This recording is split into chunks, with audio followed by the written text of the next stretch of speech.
There's another outbreak of thunderstorm asthma this weekend, with storms predicted for Sunday afternoon.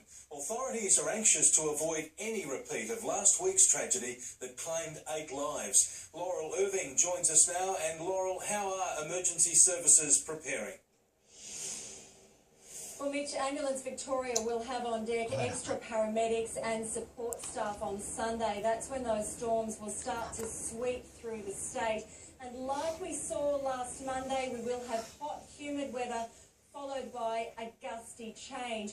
Look, warnings of the kinds we've seen today are pretty rare in Victoria, but it's safe to say we all learned a lot about thunderstorm asthma after the tragedies of last Monday, authorities included, and they now know they need to at least warn us of the possibility that it could occur again, and so that's what we saw today.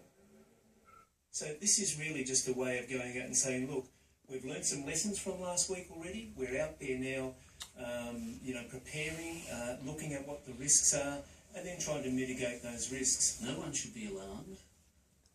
Good idea to be alert. So, Laurel, what's the advice?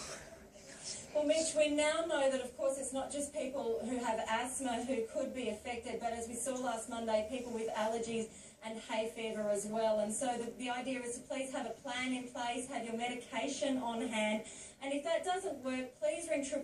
There will be extra people on deck to give you the help you need. Look, it seems pretty safe to say that the likelihood of another thunderstorm asthma event like we saw last week is pretty remote this weekend, but if it does happen, authorities want to make sure that this time we as Victorians are much better prepared for it, Mitch. Thanks, Laurel. And we're joined now by 7 News meteorologist Jane Bunn. Jane, what causes thunderstorm asthma? Mitch, it is when weather conditions allow pollen to break up into tiny particles, making them easier to inhale. Our wet spring let the grass rapidly grow around Melbourne. When we have a gusty northerly wind, it pushes the pollen over us. These particles can be sucked up into a developing thunderstorm, and the suddenly humid air makes them burst. These tiny allergens can be rushed to the ground on the gust front, which is the violent winds before heavy rain in a severe storm. I'll have more on our weekend weather soon, Mitch. Thanks, Jane. The wife of a French